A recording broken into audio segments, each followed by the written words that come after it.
Western Illinois head coach Joe Davis, the team coming off a loss against UT Martin this past week. Back in action, they're going to host Tennessee Tech on Saturday. So, Coach, some thoughts on your team, and then we'll go to some questions. Yeah, first of all, credit to Coach Simpson and UT Martin. Really came into our stadium and played a complete football game in all three phases. Disappointing for us. Just didn't feel like we matched the physicality or the energy that's needed to win a conference game. And don't know if it was a little bit of a letdown after a couple wins, but that's certainly not the way that we want to represent our program in that type of game. So this disappointing loss for sure, but credit to our players. I don't think that there was ever any quit in them. We were able to get some other guys, some younger guys, snaps later in the game. We're able to force a couple turnovers later in the game, get a couple scores later in the game, and although those may have been inconsequential to the final outcome, it again was just good to see us continue to fight and continue to play for 4 quarters. So new week of preparation for us, lot to build on, lot to still learn, a lot of teachable moments from that game. And here in the midst of our preparation for a really, really good opponent coming in here on Saturday. Thanks, Coach. Questions? I know Barry's with us. Barry, you're up first. Ask what you got. Hey, Coach. Good morning. How are you? Good morning. I'm doing well. Good. I wanted to ask you first, Cam Smith has really kind of grabbed onto that lead back role, and I want to ask you, what has Cam provided this offense? Yeah, I mean, Cam has really been a guy that we've noted as a coaching staff that he's gotten a lot better just as a football player every single week. From a pass protection standpoint, from a pass game involvement standpoint, Cam can catch the ball, and then certainly he's a very physical runner, and he's fast, and he's got size. So he really checks a lot of boxes that you would want for a back at this level. And just probably like any offense, you want to establish the running game, which we had done there for a few weeks and absolutely could not get it going Saturday, and it hindered us significantly. I think Cam, was held to single digit rushing yards or something at the halftime, and that's just not acceptable. It's just not the way to play offensive football. It's not the way to play complementary football. And a lot of things go into that, whether it be decisions from the quarterback or lack of execution and blocking assignments, lack of physicality up front. It is a collective, engagement when it comes to running the football. But Cam certainly has earned the right to be our number one back, and we're excited to continue to build on him as we progress through the conference season. You talked about younger players getting opportunities, and I spoke with Jordan Anderson last night. He talked about just how competitive his house was growing up with his two brothers and his sister. Can you describe Jordan's competitiveness and his kind of competitive nature? Well, Jordan really exemplifies the young man that we are going to continue to build this program around from a high school recruiting standpoint. He was an excellent multi-sport student athlete in high school, was a great wide receiver, was a great basketball player.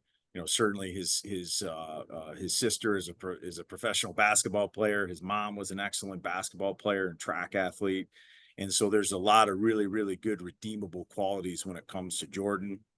Like most freshmen, Jordan still has to get bigger and faster and stronger. And like most freshmen, I think the speed of the game, is a little overwhelming at times, but he's another player on our team that has continued to get better and better and better every single week.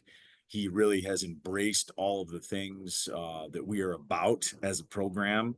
And he's got a very positive mental attitude, and he's a hard worker. So love the fact that Jordan's in our program. And again, another young man that I'm excited to watch him grow here as we progress through the fall.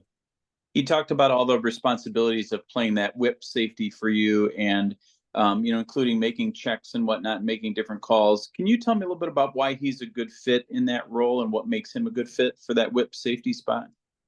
Yeah, well, I think first of all, the physical characteristics that Jordan possesses, he's a longer athlete, he's 6'1.5", 6'2". When he really knows what he's doing and is confident in what he's doing, he's a very physical player. And he's a cerebral player.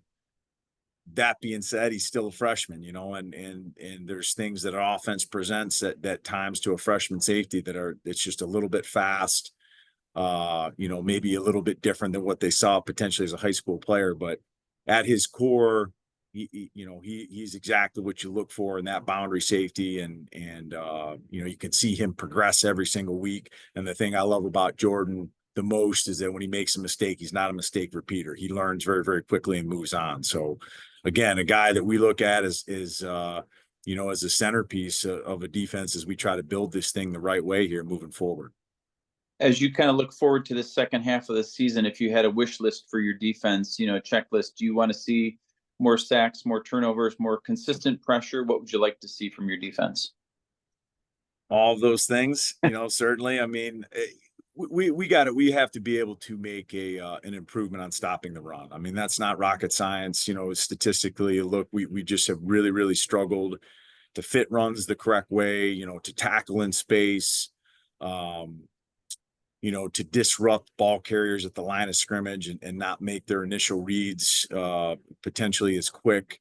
You know, all those things collectively go into stopping the run. And you know, all the great Western Illinois teams from past years were built on that and stopping the run and running the football. So, you know, and I think our staff would collectively agree with that. That's got to be a massive focus here in this second half of the season is slowing down the run game and being able to put ourselves in a lot more third and manageable situations on defense.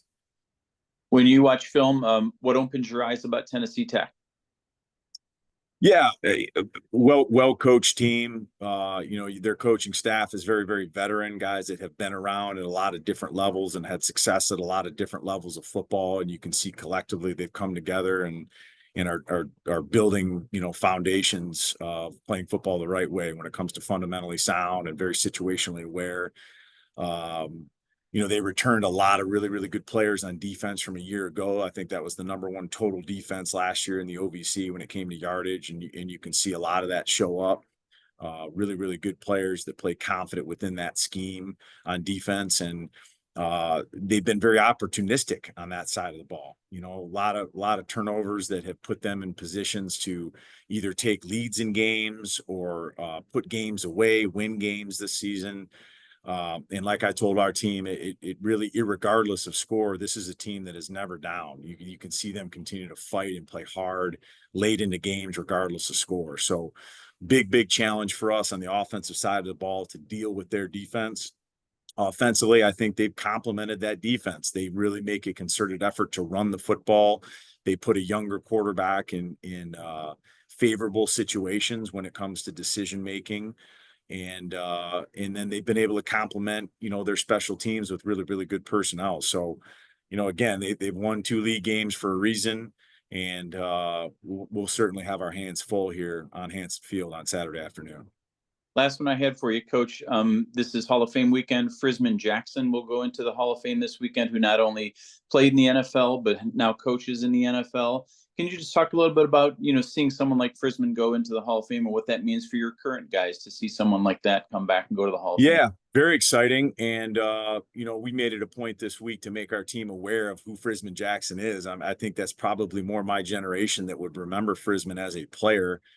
He was an excellent player here at Western. He actually coached here at Western, and then obviously went on to an NFL playing career and professional coaching career. So to honor those type of guys back here is really, really important for our football program, our university, but maybe most importantly for our current student athletes, to just see, you know, what can happen with a Western degree and what can happen with this Western football experience. So excited to have Frisman back and honor him, and hopefully we can make him proud this weekend. Great. Thank you, Coach. Appreciate it. Thanks, Barry. Coach, appreciate your time this morning. Best of luck this week. We'll talk to you again next week. Thank you so much, Kyle.